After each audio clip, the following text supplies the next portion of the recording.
Hi, everyone. Welcome back. Today I'm joined by Laura Hennings. Laura is a sales and speaker coach, entrepreneur, and co founder of Stage Mastery, the go to public speaking program for cybersecurity and AI leaders.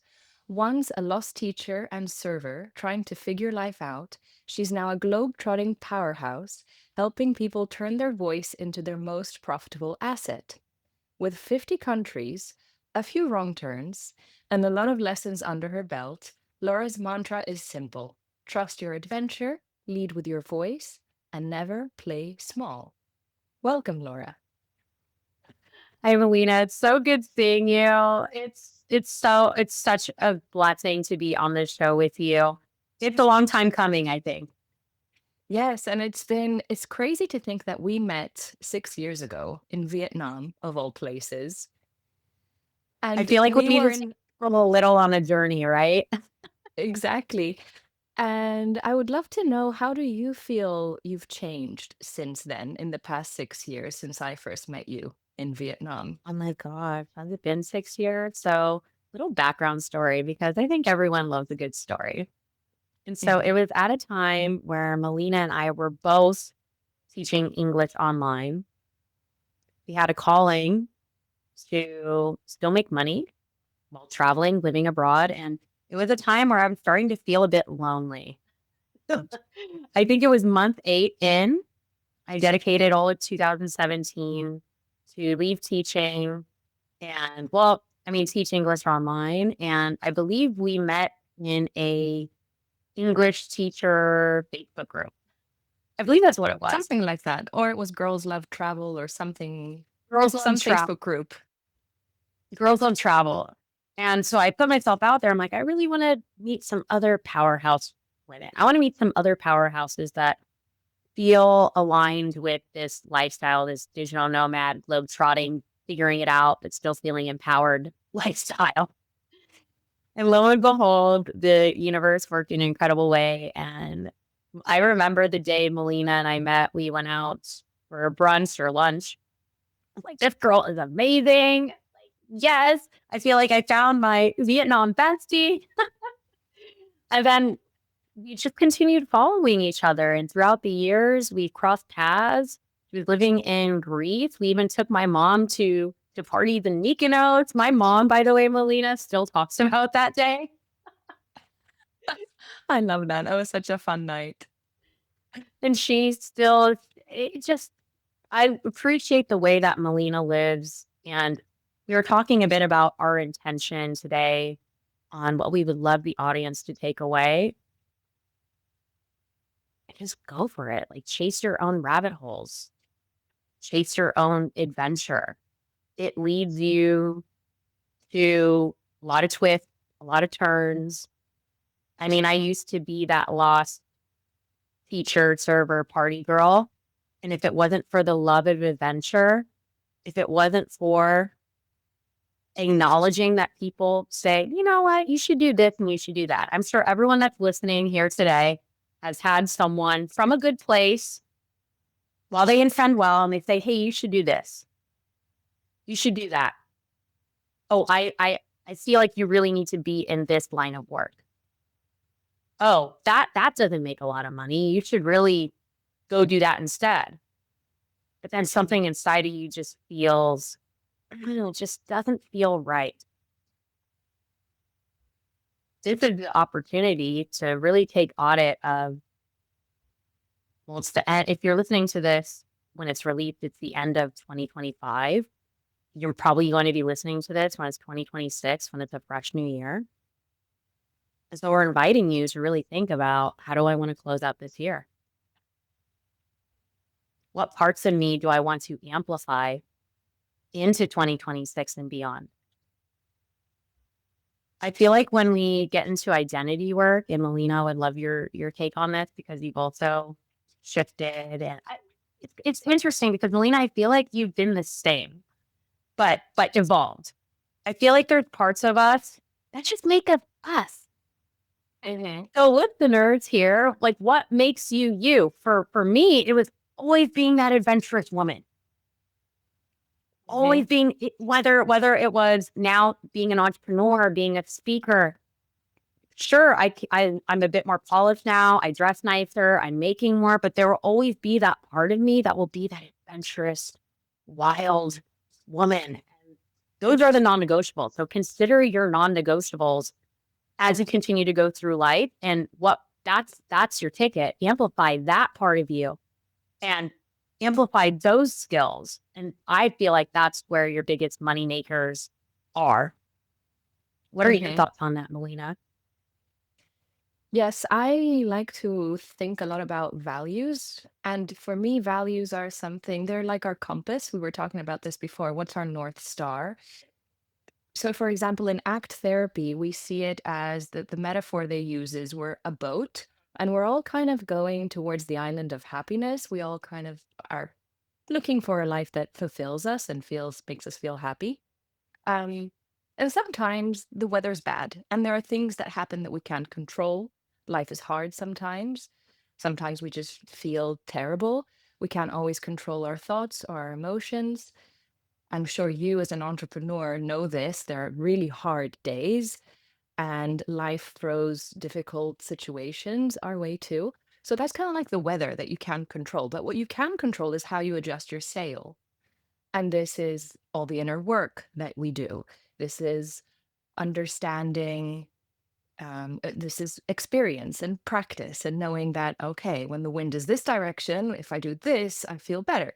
All that's great. At the same time, if we don't actually have a compass in our hand and we don't know where the hell this island is, we can be going around in circles, even though we're good at adjusting our sail.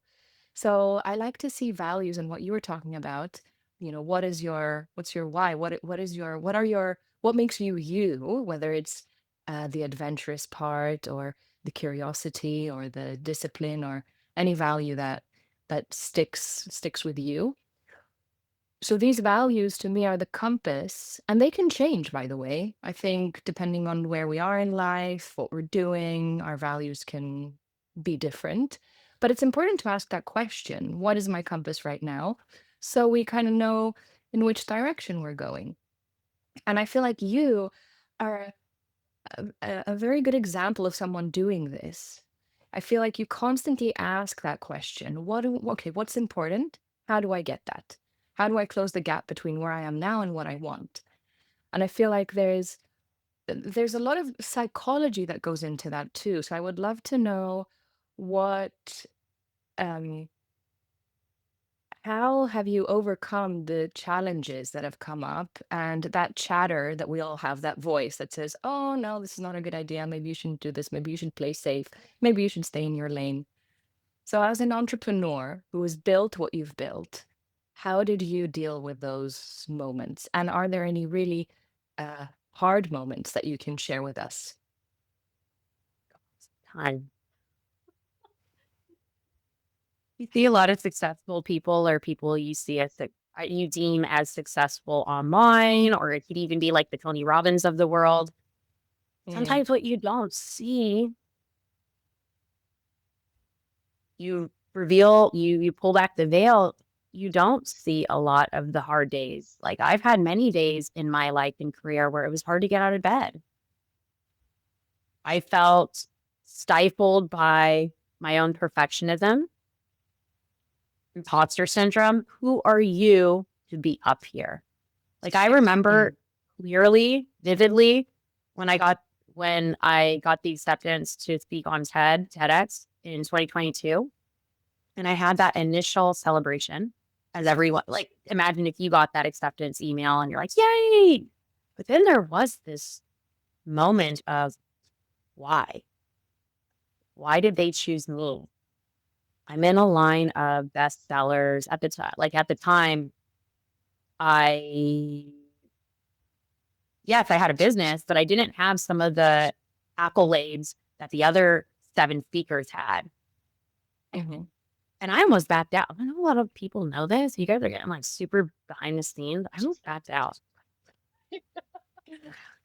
I almost backed out. I almost backed out because the story behind my TED Talk, How to Build Wealth on Your Own Terms, A lot of it had to do with confronting my own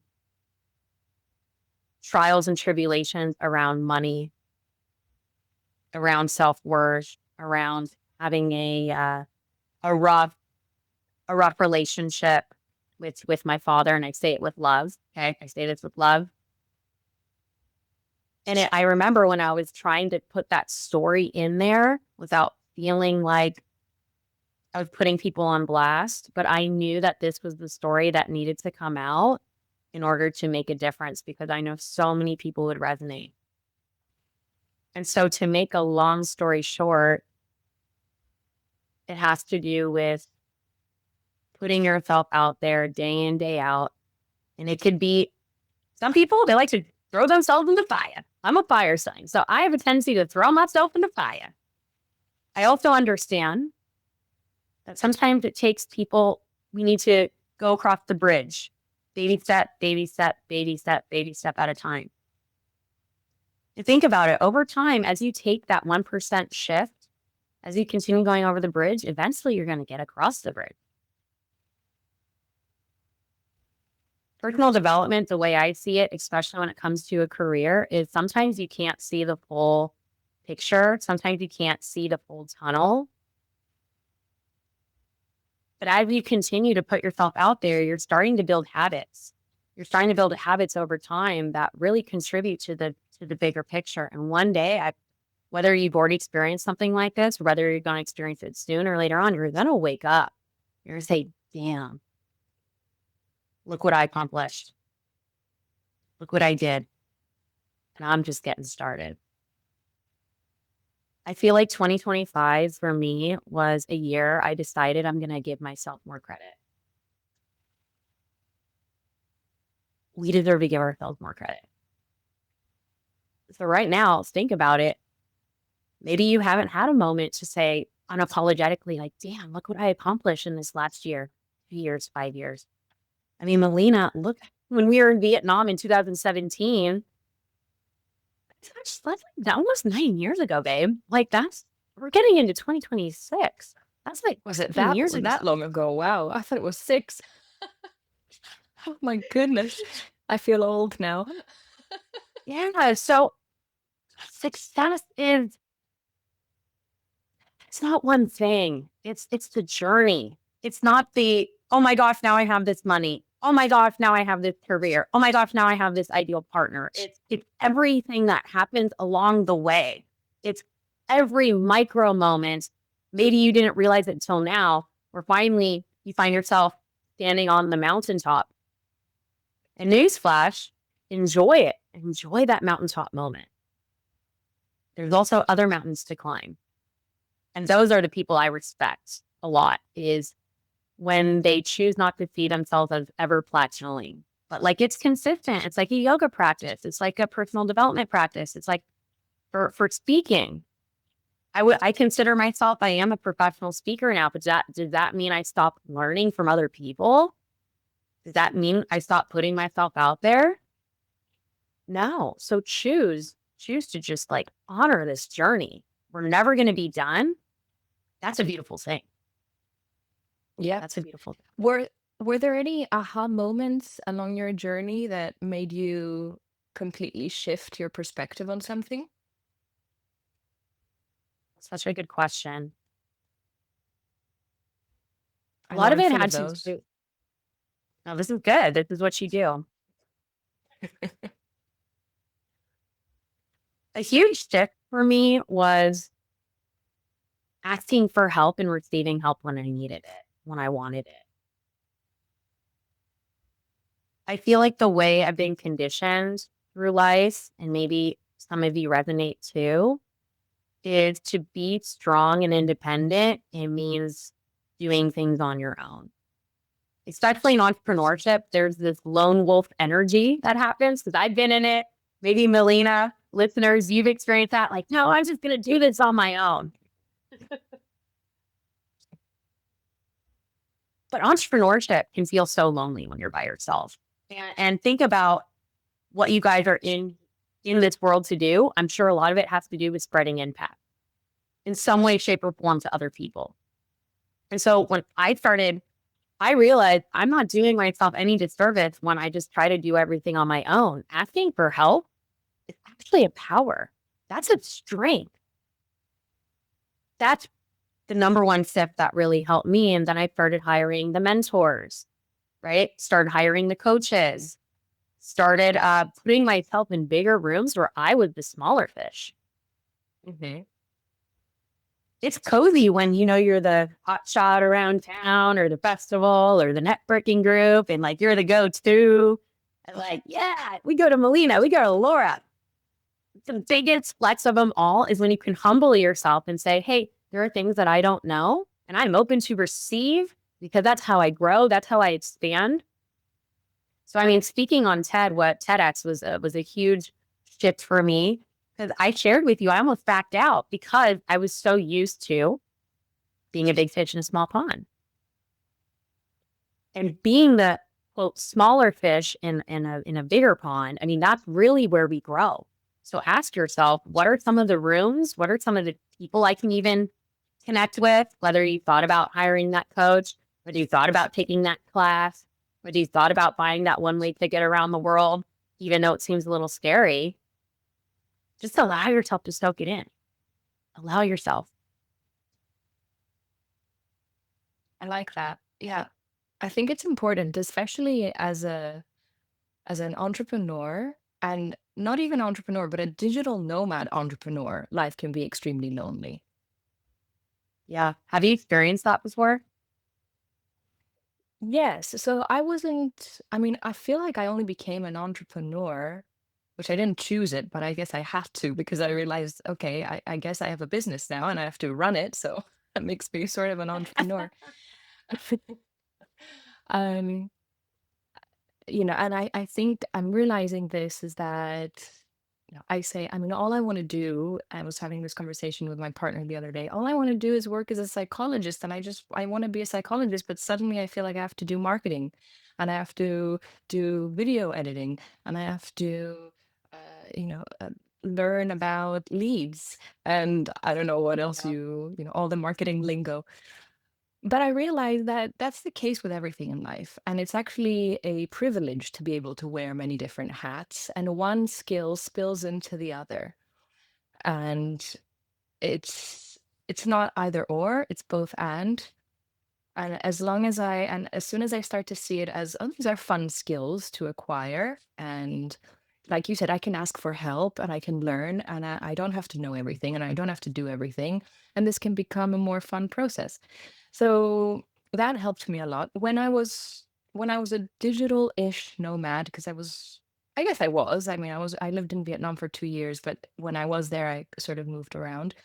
Yes, it was lonely at times. Yes, it was hard to, I mean, everyone comes and goes all the time, so it's hard to really see the same people again and again. However, um, my friend Andy, who I interviewed on this podcast, came up with a term. He said, my friend told me we can be cactus friends because these are the friends that don't need so much watering. And I feel like I got a lot of cactus friends. And we have very deep friends like you and I. We haven't physically seen each other for a long time. But every time we speak, there's that deep drop in and that connection. And I feel like I always know more or less what you're doing and how you are in life. I do feel like I can do a better job of reaching out and keeping in touch with you. But I feel like we're doing pretty well over the past 9 years.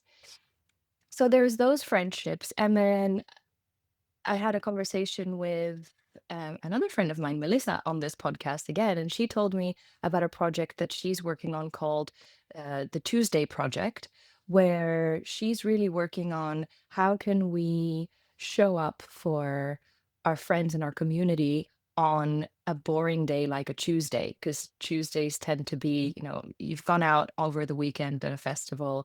Monday, you still have that after effect, after glow a little bit. And then Tuesday is usually the day where everyone's really honed in on work and everything. So no one really reaches out. So she's made it a sort of a project that on Tuesdays you reach out to friends and just show that you're really there. So I think that also, I mean, it takes effort. We are living in a loneliness epidemic anyway. And there is that fear of vulnerability. And uh, how do I come to terms with asking for help? I mean, help is a really hard word for some people, very hard expression. Oh, yeah. So it's Yeah. interesting that you had that aha moment, and it's interesting to see how it helped you. My other question was, you've always been a traveler, not a tourist, but a true traveler. Like you really like to just one way ticket into the unknown. Um, how has that impacted the way you show up in your business? Travel was the flame, was the spark to entrepreneurship. Because after traveling and just putting myself in ridiculous situations a lot, that became my normal for a while. It's still my normal. Now I'm in LA, and because I'm choosing in my life to ground right now, it's something different. And there's parts of me that are still like, Laura, you gotta go. You gotta go to Berlin. Oh my gosh, what are you doing? You gotta go to Buenos Aires. And now I'm kind of in a season where I'm intentionally grounding down. But that love of travel, that love of just getting out there in some of the places, spaces that people deem as, oh my gosh, you're a solo female going there. That love of adventure transferred seamlessly into entrepreneurship, because entrepreneurship can be dang hard sometimes.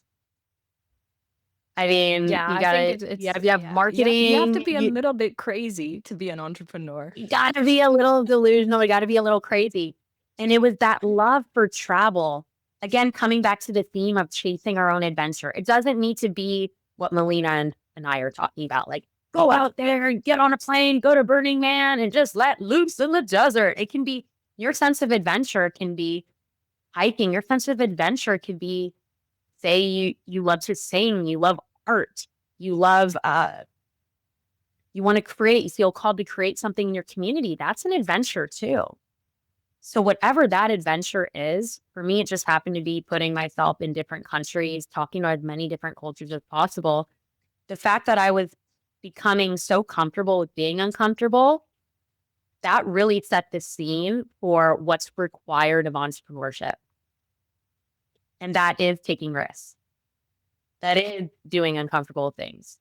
That is putting yourself out there, speaking, selling, marketing, the things that really make a successful business and make you a successful entrepreneur. So I just give so much love and gratitude for that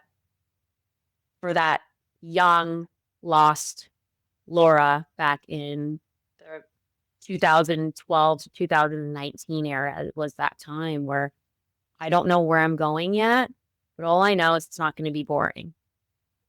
And that's a quote. I don't know who said it, but that quote really resonated with me in that interim of before being an entrepreneurship, because it was that moment of just giving myself those years to go down my own rabbit hole, chase and trust, lean in to that adventure. That really set me up for success for entrepreneurship and now speaking, which is why one of the things I love to mentor and coach people the most, even for my speakers that come in. Like I'm coaching, I coach female entrepreneurs. I have for a while, and now I'm in the tech space, cybersecurity, AI. Oh my gosh, Melina and y'all, that is not an easy, that's not an easy industry to coach, because it's very technical. So I went into that world not knowing all the technical things. I know your man, Melina, is also in the MSP cyberspace. I mean, Mhm. it's beautiful community. But for me coming in, not knowing all the technology terms, but I know how to sell. I know how to coach people, how to speak. That was my next level of imposter syndrome that was happening. Of like, who am I to do this? But again, that full adventure, chase your rabbit holes, trusting it. I said, hey, I've been that traveler. Hey, I've been that entrepreneur. I am that speaker. I'm going to lean on. That's why I encourage you guys to look back at your and celebrate what you've done is because that really sets the tone for this next level of elevation of wealth, of leadership for you. And now coming out on the other side, so I've been doing this for about a year now, and we launched Stage Mastery. Me and my CEO, we launched Stage Mastery in May, and now just being on the other side, knowing I know exactly what I meant to be doing, it was another form of adventure. So I encourage everyone, especially for your professional path, choose to see it as an adventure and just see what happens. Just see what happens. Yeah. You mentioned also that some of the things you had to reevaluate were your relationship with money. What did that look like? What does it look like today? So I remember being a teacher in California. This was like turning point was probably 2017, 18, where I felt so comfortable just earning teacher salary. And then I believe it was after learning about EFT tapping. Melina, you see me EFT tap my way through life and business. It's I like remember seeing your stories. Yeah, tapping. Yeah. that's how I grew my business, was starting to do EFT tapping sessions and be consistent with it. I would go Instagram live.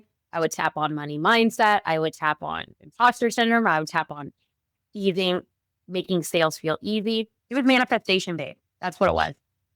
Catherine Zangtina, manifestation babe. 2018. Wow, And I said, I completely forgot about this version of Laura. Yes, you're right. I just got an image of you, yeah, doing the tapping. I saw that yeah. And I'm like, Yeah. this is awesome because it's all about the somatic. We can think our way through stuff. And Melina is like a queen at this kind of stuff with the work she does too. Like sometimes you just need to like shake shit out. Like it's stored in your body Absolutely. somewhere. It's stored Hmm. in your body, like the trauma, all of it is stored in your body. So once I started getting more into somatic stuff and like seeing it moving meditation, releasing breath work, all that beautiful stuff, and seeing like, oh my gosh, I can actually change my mindset. But our money mindset is huge. It's huge. And so after doing that work consistently for like a year, that's when I woke up and I said, I do not want to cap on my income anymore. It was almost just like, I remember I was teaching in Redondo Beach and I said, I can't live like this. There's too much life to live here. And then I started looking into other options, right? Like, oh, coaching online. Oh, well, if I want to stay in the teaching, oh, I can teach online. Oh, let's do that. Okay. It's not like completely the amount of money I want, but at least it's aligning more with the lifestyle of flexibility and making our own schedule. And so again, it was money mindset is just so huge because we've been conditioned to see money as like this sacrificial thing. You need to sacrifice what you love to do and your time in order to make a lot of money. And it took a while to actually say, you said earlier in this podcast, in this episode, which I resonate with, it's not a world of or, it's a world of ands. We live in a world of ands. When we see and we trust, hey, I can make great money and make great impact, and I don't need to sacrifice the lifestyle I want to live. And your compass is going to sway in that direction. Is it going to be easy? It's not easy all the time. We hustle sometimes, and that's beautiful in and of itself. We got to do the hard things. This is kind of like where reality sets in. I'm now in a season of my career where I'm more into feminine flow, like trusting, not micromanaging. It also took me hustling in my masculine to get here. And that's beautiful too. I feel like there's a culture of don't be so in your masculine. I agree. It's for the females listening, and I'm sure Melina, you can resonate too. I actually see you as someone who's embodied in her femininity, and I love it, and I love that about you ever since I met you. But we live in a world of ands. Money mindset is huge and a great place to start. And I also want to hear your take on this, Melina, kind of like what your journey has been like with this. Just any way you can like start shaking it out. I mean, EFT tapping is a great place. Breathwork's a great place. Highly recommend. I love that. Yes. And thank you for reminding me of that version of Laura also. She was wonderful as you are. Thank Um, yeah, it's very interesting to hear about that. And yes, relationship with money is quite complex. And I feel like people have beliefs about money they're not even aware of. And it's quite tricky to dig down to the core beliefs that one has around money. And it's a process. It's not to say that you can change those beliefs and change your relationship with it as you have. Um, and hearing you talk about, this sort of Venn diagram that you've created of earning a good income, doing what you love, and serving people, that's the ikigai, like Venn diagram. Yeah. It's Yeah. yeah, it's beautiful. And to me, what made me see this as a possibility, that this is actually possible, was seeing it and putting myself in communities where I saw it's possible. And actually, music festivals, funnily enough and paradoxically, opened my eyes to this because a lot of people, at least the music festivals that I attend, there are a lot of people like you that live a very full life and have the adventure and have the business and have the income and offer value and look after their health and have healthy relationships.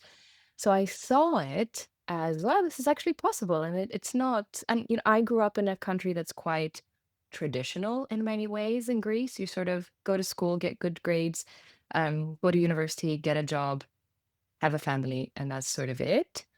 Um, and being exposed to these worlds, I saw that with a little bit of, or a lot of hard work, a little bit of luck, perhaps, still unsure of how much luck plays into it, to be honest, but a bit of the feminine and the masculine together and planning and trusting and making things happen and letting things happen and just repeating also. I think people give up very soon as well. Just have the wisdom to know when to keep going and when to take the foot off the gas, maybe, or course correct, perhaps.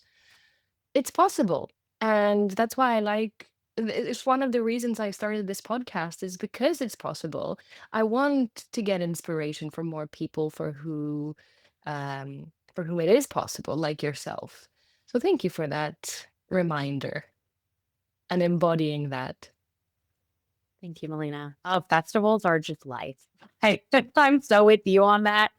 I like what you said about putting yourself, it was kind of round back to what we were talking about is sure, I worded it, putting yourself in bigger rooms. And I love how Melina also came in saying, putting yourself in rooms with people that you see making it happen, that make it possible, that are living a full life and still living fully in their career and in who they are. Festivals are definitely such an inspiring place for that. I think that's also another core pillar is travel. Also, the music festivals have just completely shifted the way that I've seen life and has contributed a lot to living in a world of ands because people can get lost in that scene. They can. Yeah. They can get lost and it becomes like their entire thing. Like I have some friends, most of my friends, they have their stuff together and they're going out there. I also have a couple friends where I'm like, ooh, I'm a little worried. I'm a little worried we're getting a little too crazy in there. So you can talk to them and at the same time, they have to go through their own journey as well.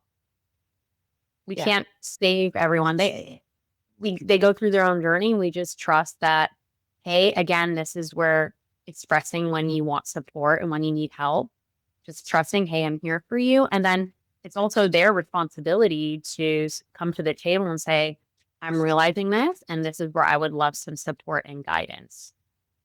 Mhm. Yeah. So, what does success look like to you nowadays? Oh.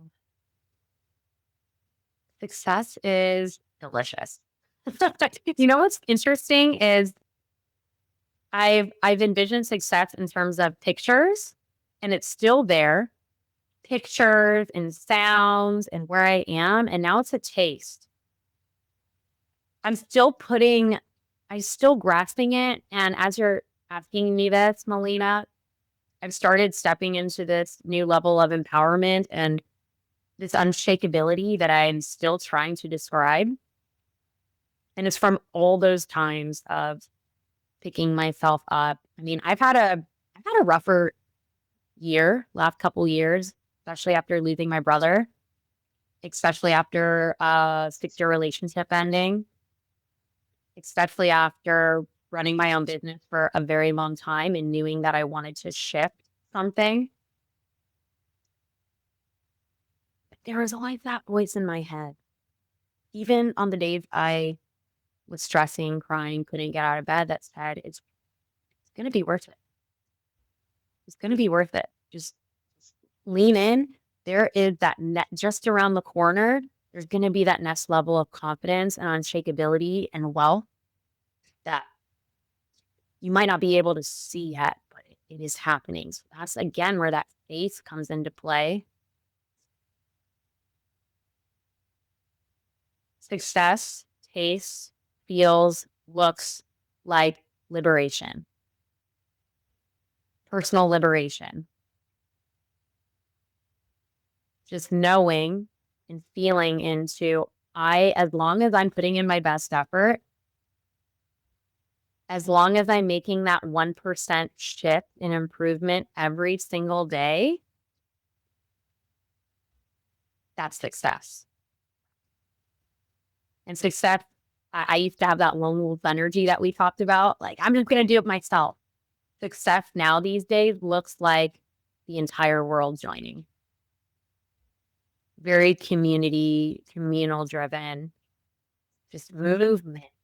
Great. Like, I see us as all contributing to each other's movements. It's not just Melina's movement. It's not just, ooh, that's kind of cool. Melina's movement. I like that. It's not just Laura's movement. It's not just the listeners' movement. It's literally all of our movements combine. So, like, my movement is I am such a huge fan of helping people make more money by being more of who they are. I'm such a huge fan of helping people monetize their most powerful asset, that is their voice. That's my movement. And so Melina's movement, I would love to hear your movement, Melina, and our listeners will hear, oh my gosh, they're actually related. So Melina, I would love to hear what's your version of success and what movement are you creating? Thank you for asking me. Um, First of all, I love that you said success tastes like liberation because becoming free, I think, is at the core of what I try to do through my work too, like to free yourself of your limiting beliefs or the impacts of your trauma, um, of the shoulds that we all carry, or should not. So I think for me, success looks like it has a lot to do with connection as well. And we're always in this dilemma of authenticity versus attachment. If we can connect to both in a healthy way, I think that's a huge success. So connect to our authenticity and have healthy attachments in our life. And for me, a big part of that is learning how to befriend the body and listen to its wisdom because we've become very disconnected from the body, and getting to know our parts with compassion and curiosity so that we can create safety for them to be there, accept them. And if they're not serving us in the way that they're showing up in their role, like the perfectionist part, maybe, or the overachiever or the people pleaser, to invite them to take on a different role. And so that's how the healing turns into the whole part, not by getting rid of parts or negative emotions, but actually befriending them and learning from them. And whether it's the voice, like you do, or the body, or the emotions. It's reclaiming our wisdom and our power that we've might have lost along the way. Mhm. Yeah. And you notice what Melina just said is another form of liberation, is another form of empowerment. And I can easily see how the work she does complements the mission I have for people feeling liberated through their voice, feeling empowered to make more money and spread more impact through their voice. I mean, that's connected. That is linked. Again, whatever your mission is, we're inviting you to explore that today. Maybe you have a clear idea. Maybe you're revisiting your mission, your movement, and just let me and Melina know how we can support you in that. You know, we're here. We're here for you. We're here for it. We here for it. I love that. Thank you, Laura. And yes, literally reach out to us. Let us know how we can support you, how we can support each other. I really like where you're going with this, that it's a win-win, it's an and. It's everyone can thrive in their own ikigais. And how do we make Yeah. that happen? Love it. Yeah. Laura, was there anything we didn't talk about today that we should have spoken about? Anything you want to mention? Oh, we've hit on so much good stuff. I just feel so full from this conversation and connecting with all of you and especially you, Melina. Sincere gratitude for having me on the show today. And I look forward to hopefully doing this again, or who knows? I feel like me and Melina have talked about at some point teaming up and doing something together. We'll see. We'll see when that happens. I have a feeling it's just a matter of time. It's just been a great time connecting with you and all of you today. Likewise, Laura, thank you for your wisdom and this lovely conversation. And yeah, let's definitely do something very soon. Yay. Thank you for Have a tuning good in, day. everyone. We'll see you soon. Take care. Bye. Ciao.